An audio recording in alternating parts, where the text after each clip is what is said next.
It's crazy, but TL devs just came out with a grindy, somewhat pay-to-win endgame system, and then fixed a lot of the complaints pretty much 1 week later.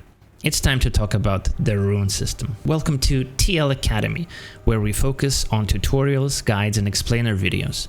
This one, we'll talk about the Rune system. Everything you need to know about the runes, what they are, what are the Rune Hammers, how to get them, how to level up your runes, how to roll your sockets and slot the correct runes to get the rune synergies. Everything is going to be timestamped below.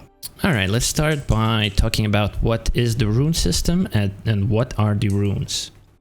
There are 3 types of runes: an attack rune, a defense rune, and support rune.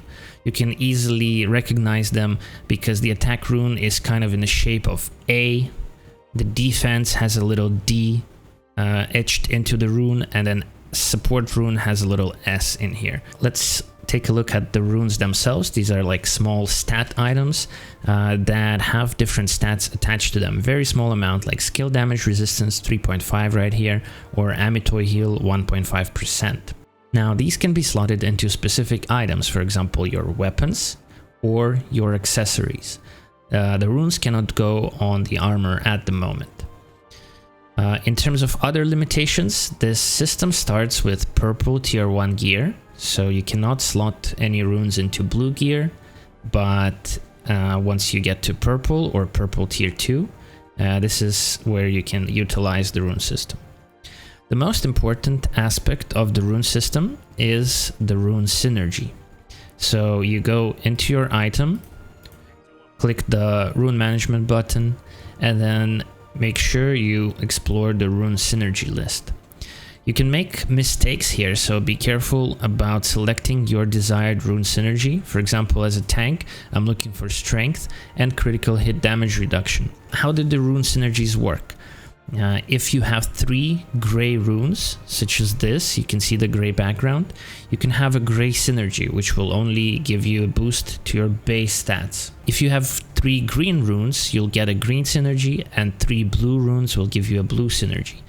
Now, if you mix and match, for example, you'll put 1 green rune and 2 blue runes, it will only reach the lower synergy, right? The green synergy. In order to reach the higher one, the blue, you need to have all 3 blue runes slotted. Why is this the most important part of the rune system at the moment?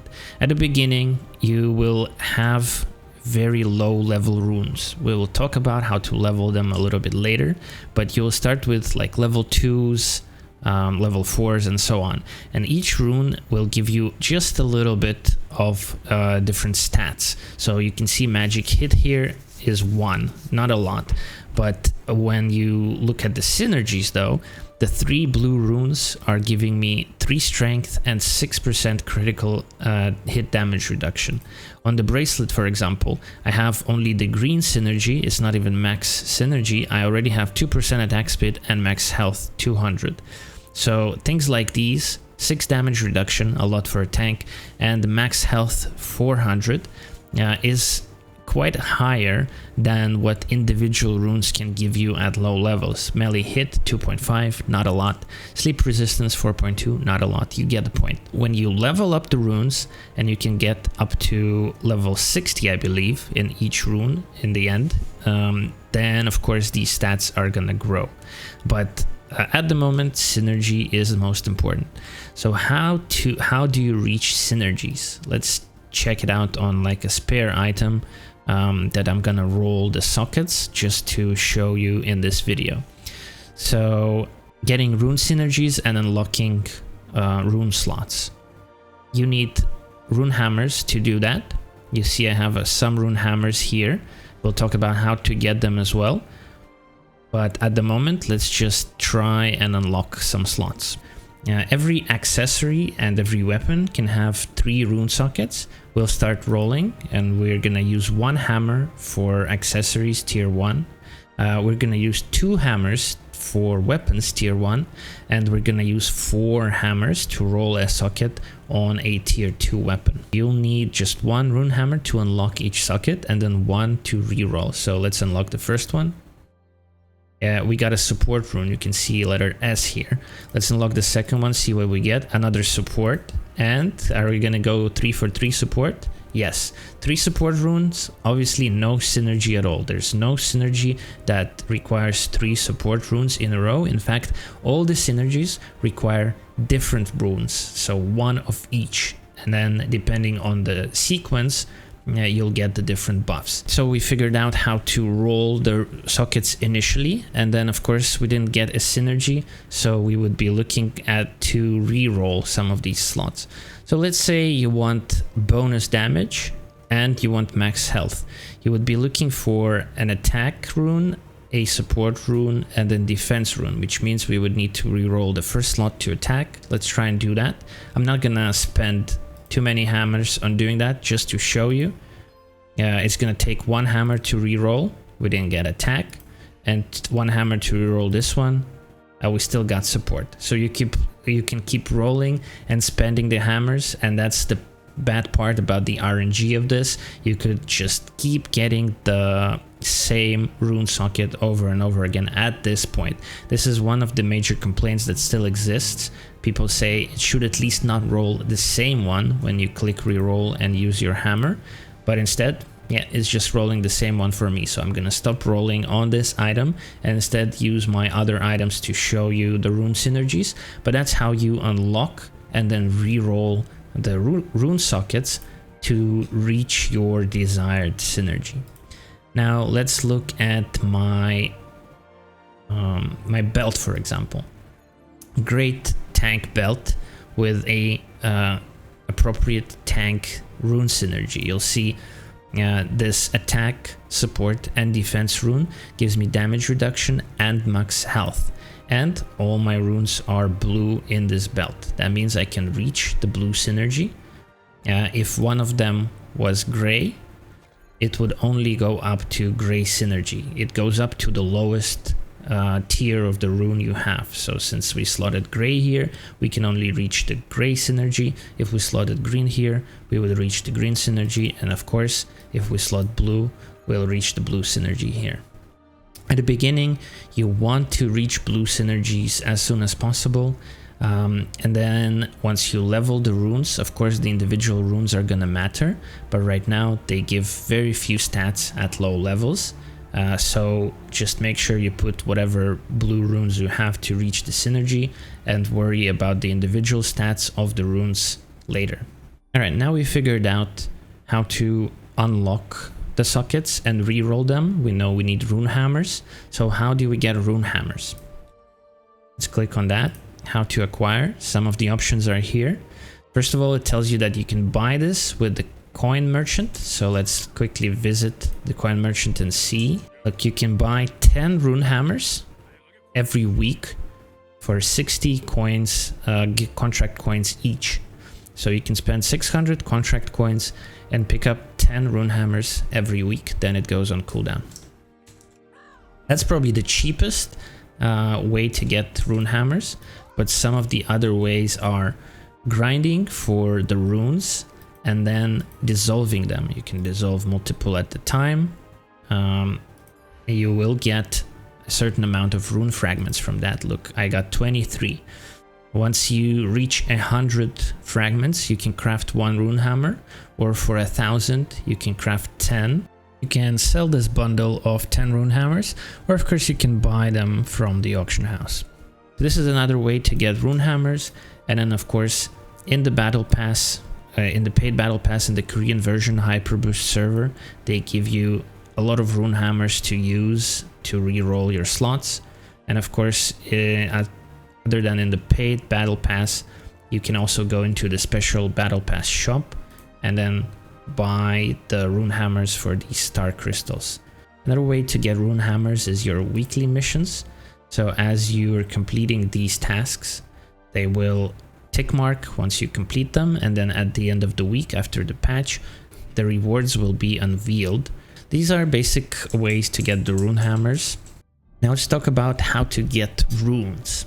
One important aspect of the rune system is as you drop a rune, it kind of watermarks that. So let's say I drop this Magic Endurance level 9 rune. Next time I drop Magic Endurance, it's gonna be higher level, so level 10. It will never drop me a rune that I already out leveled, so it would never drop me a magic endurance level 8 rune anymore. So this is how you level runes. You're basically dropping or grinding your runes and waiting for the level to go up as the runes are dropping in your inventory. That's how the leveling system works. Now, how to get these runes? Well, first of all, you're gonna get them from just doing in-game content like dungeons.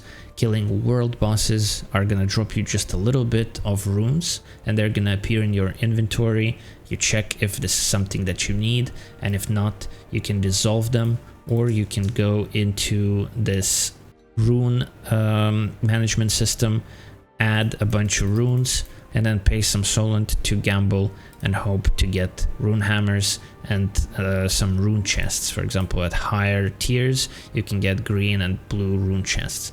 The main way is to grind challenge dimensional dungeons.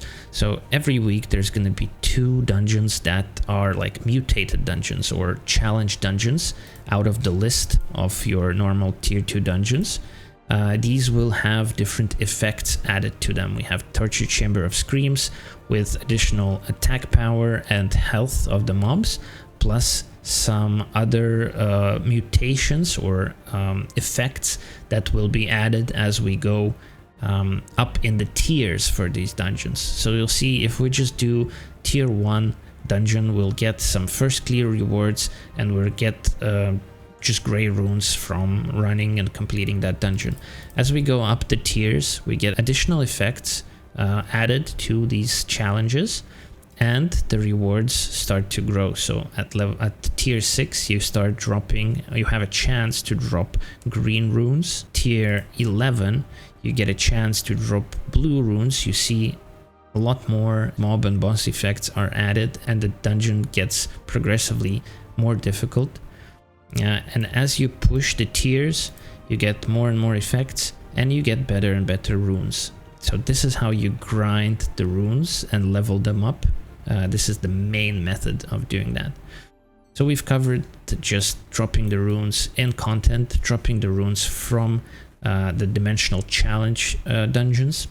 The other way to level up your runes is getting runes from the battle pass. Of course, again, this is the paid version in Korea. This could be different in global, but in the battle pass you can get these packs or boxes of runes that you can open and then select what runes you need. So let's see, I have 40 stored here. I can open 3, and I can open 3 support runes, for example. You'll see support rune chance chest. I'll open 3, and then I'll roll the result. It's just possible results, you cannot pick, but here I got 2 blue runes and 1 green rune. Pretty good. Another way to get runes again is weekly missions. Let's look here. I got a reward of 55 rune boxes, similar to the ones we just opened. So out of these boxes I got 55 random runes, and all of them pushed my watermark, pushed my rune level a little bit higher. So that's how you get runes as well. And then finally you can craft runes. So you can go to the crafter, scroll down in the weapons crafter, and then you'll get these boxes. If you don't need any more hammers, for example, you were lucky and rolled all your rune slots correctly, you get all your synergies. Now you can use your rune fragments to craft these chests and just open them and level up your runes even more. So that's another option for you. This pretty much covers the basics of the rune system. If you have any additional questions, drop them down below in the comments or join my Discord, and we can talk about the rune system, any changes that we might see in the global version, and we'll see where it goes from here. This has been the TL Academy episode all about runes in Throne and Liberty. I hope you enjoyed it. If you found this useful, drop me a like and subscribe for more educational TNL videos. But for now, Crazy Trick out.